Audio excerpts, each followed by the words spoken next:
کوئی منطق ہے اس میں؟ آپ تاریخ اسلام کا پہلا ورق پلٹیں، اس میں آپ کو 2 صفحے نظر آئیں گے.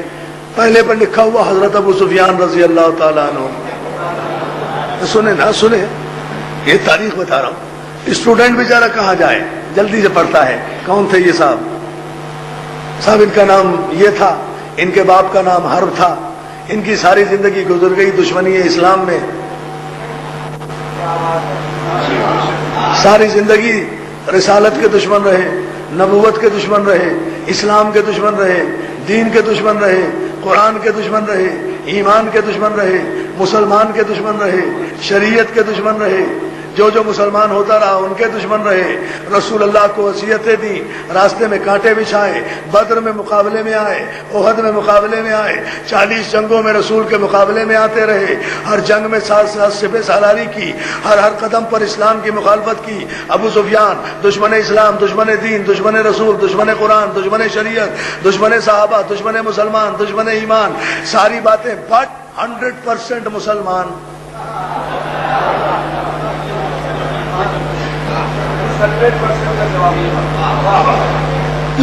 اگر وہ طالب علم گھبرا کے فوراً کہتا ہے یار دوسرا ورق پلٹو، دیکھو اس میں کیا، اس میں لکھا ہوا ہے صرف ابو طالب.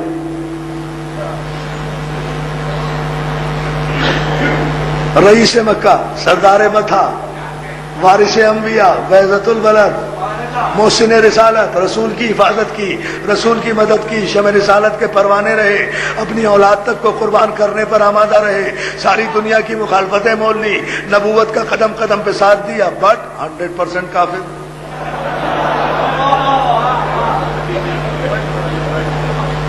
یہ بٹ جو ہے نا، یہ عجیب کٹ لگاتا ہے.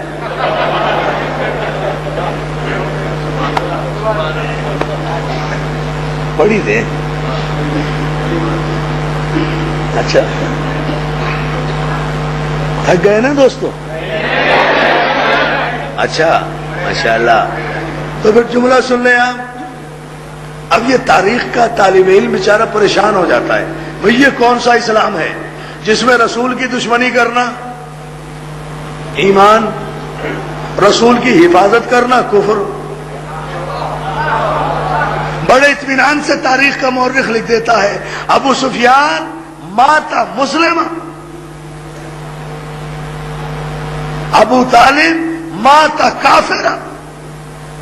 ابو طالب مسلمان مرا، ابو سفیان مسلمان مرا، معاذ اللہ ابو طالب کافر مرے. یہ تاریخ میں جملہ لکھا ہوا حدیث کی کتابوں میں، اور ساتھ ہی یہ حدیث بھی لکھی ہوئی. پہلے یہ حدیث پھر سن لیں.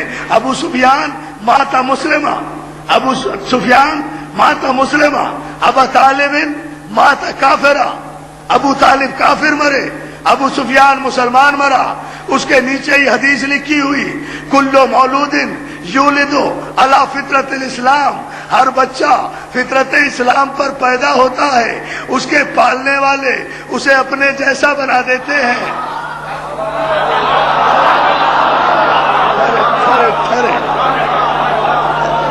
یہی حدیث پیغمبر لکھی ہوئی اسی مقام پر کل مولود یولد علی فطرت الاسلام.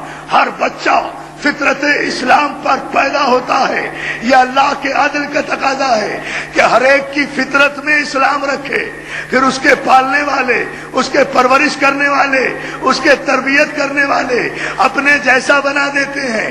یعنی سرکار نے بتا دیا کہ بچہ جب کسی آغوش میں پل کر جوان ہو کر جس عقیدے کو اختیار کرے، سمجھ لو کہ پالنے والے کا عقیدہ بھی وہی تھا، پالنے والے کا عقیدہ بھی وہی تھا، پالنے والے کا عقیدہ بھی وہی تھا. ارے محمد کو 40 برس کے بعد نبی مانو گے، مگر جب پیدا ہوئے تو مسلمان تو مانو گے کہ محمد جب پیدا ہوئے تو فطرت اسلام پر پیدا ہوئے. اس کے بعد آ گئے ابو طالب کی آغوش میں.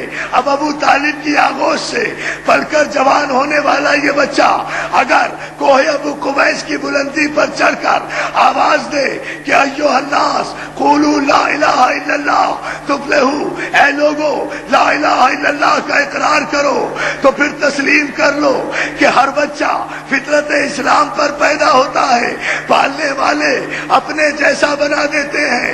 تو یہ تاریخ میں ابو سفیان ماتا مسلمہ، ابو طالب ماتا کافرہ، ابو سفیان مسلمان مرا، ابو طالب کافر مرا۔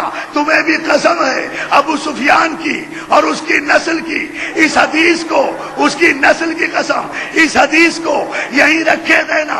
میں ابھی آ رہا ہوں بامبے کے مومنین کو لے کر فیصلہ کرنے کے لیے، لکھے رہنے دینا۔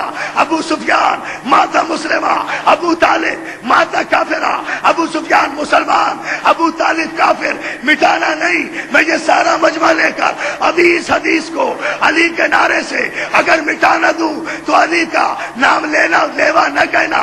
ابو سفیان مسلمان، ابو طالب کافر، تو فیصلہ ایک جملے میں کیے دیتا ہوں، مر بھی جاؤں گا تو نہیں بھولو گے آج کی تقریر کو اور اس جملے کو۔ کوئی قیمت نہیں چاہیے، کوئی جزا نہیں چاہیے، جزا اس سے لوں گا جس نے اس قابل بنایا کہ ابو طالب کا تذکرہ کروں، جزا اس سے لوں گا۔ ابو سفیان مسلمان، ابو طالب کافر، لکھے رہنے دینا۔ رسول کی حدیث نے فیصلہ کر دیا، رسول کی حدیث نے فیصلہ کر دیا، ہر بچہ مسلمان پیدا ہوتا ہے۔ پالنے والے تربیت کرنے والے اپنے جیسا بنا دیتے ہیں۔ تو پھر سنو، دو بچے ابو طالب نے پالے، ایک محمد بنا، ایک علی بنا۔ دو بچے ابو سفیان نے پالے، ایک معاویہ بنا، ایک یزید بنا۔